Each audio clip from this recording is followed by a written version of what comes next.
Welcome to Stories with Liz and the second voyage of Sinbad the Sailor. I had resolved, as you know, on my return from my first voyage to spend the rest of my days quietly in Baghdad, but very soon I grew tired of such an idle life and longed once more to find myself upon the sea. I procured, therefore, such goods as were suitable for the places I intended to visit, and embarked for the second time in a good ship with other merchants who I knew to be honorable men. We went from island to island, often making excellent bargains, until one day we landed at a spot which, though covered with fruit trees and abounding in springs of excellent water, appeared to possess neither houses nor people.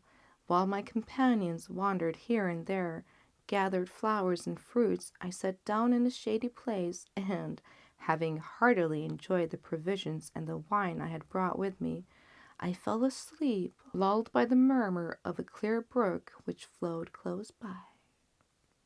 How long I slept, I do not know, but when I opened my eyes and started to my feet, I perceived with horror that I was alone and that the ship was gone.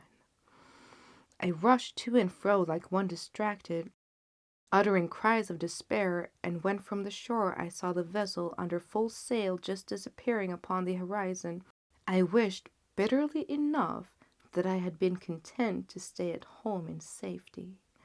But as wishes could do me no good, I presently took courage and looked about me for means of escape. When I had climbed a tall tree, I first of all directed my anxious glances towards the sea, but finding nothing hopeful there, I turned landwards, and my curiosity was excited by a huge dazzling white object so far off that I could not make out what it could be.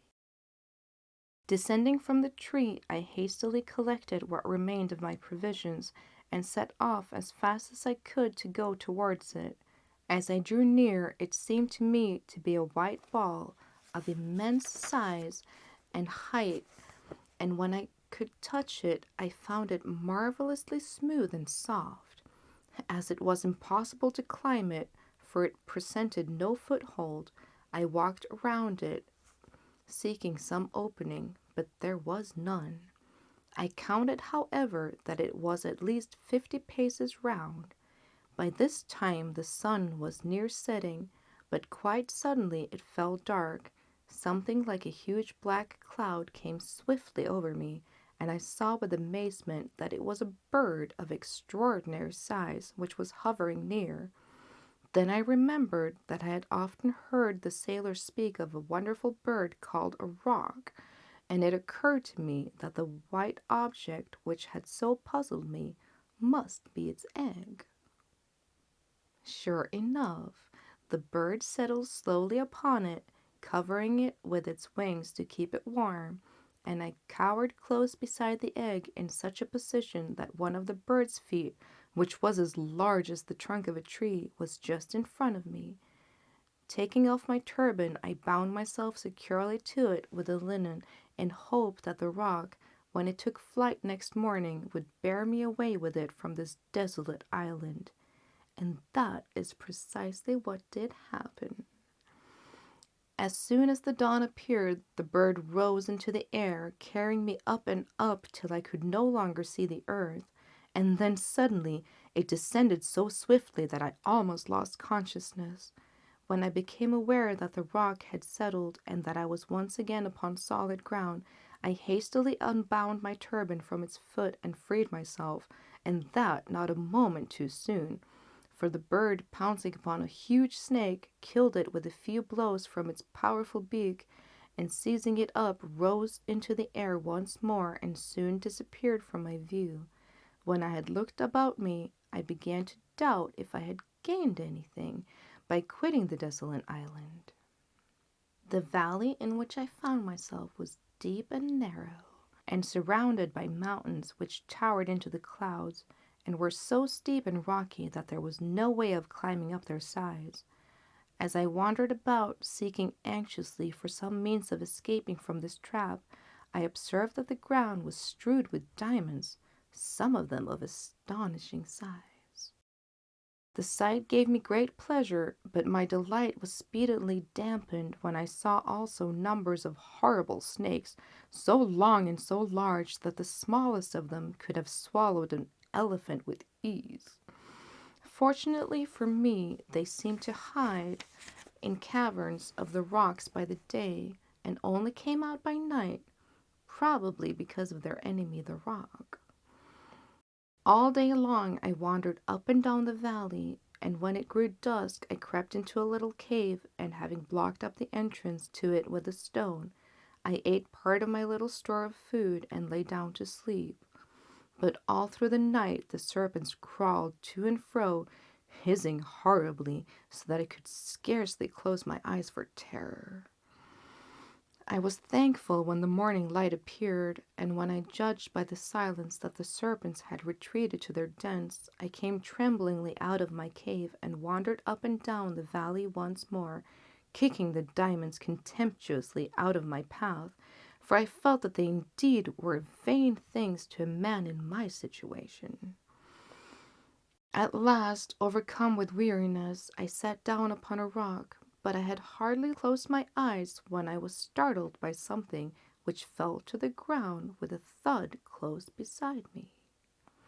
It was a huge piece of fresh meat, and as I stared at it, several more pieces rolled over the cliffs in different places.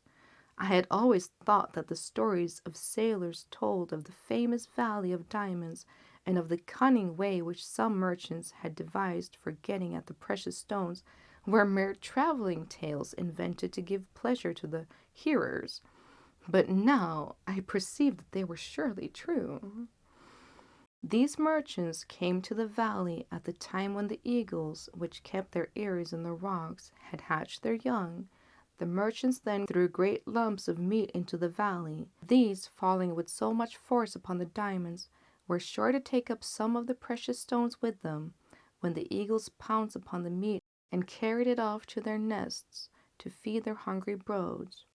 Then the merchants, scaring away the parent birds with shouts and outcries, would secure their treasures. Until this moment I had looked upon the valley as my grave, for I had seen no possibility of getting out of it alive. But now I took courage and began to devise a means of escape. I began by picking up all the largest diamonds I could find and storing them carefully in the leathern wallet with which I had held my provisions. This I tied securely to my belt. I then chose the piece of meat which seemed most suited to my purpose, and with the aid of my turban bound it firmly to my back. This done, I lay down upon my face and awaited the coming of the eagles. I soon heard the flapping of their mighty wings above me, and had the satisfaction of feeling one of them seize upon my piece of meat and me with it, and rise slowly towards its nest, into which he presently dropped me. Luckily for me, the merchants were on the watch, and setting up their usual outcries, they rushed to the nest, scaring away the eagle.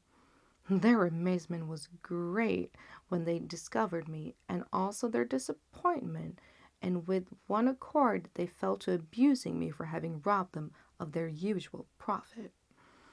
Addressing myself to the one who seemed most aggravated, I said, "I am sure, if you knew all that I have suffered, you would show more kindness towards me, and as for diamonds, I have enough here of the very best for you and me and all your company." So saying, I showed them to him. The others all crowded round me, wondering at my adventures and admiring the device by which I had escaped from the valley.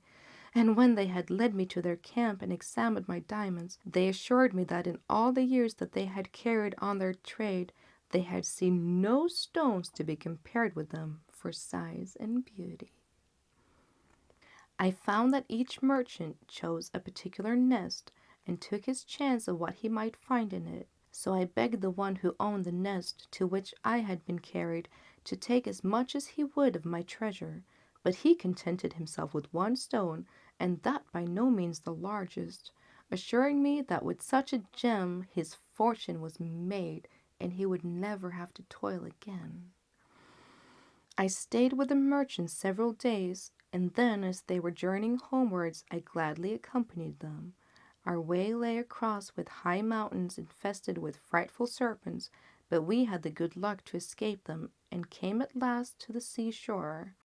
Thence we sailed to the Isle of Rohad, where the camphor trees grow to such a size that 100 men could shelter under one of them with ease.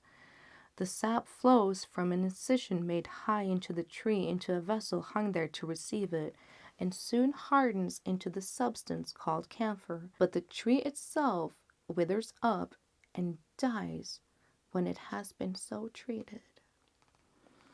In this same island we saw the rhinoceros, an animal which is smaller than an elephant and larger than the buffalo.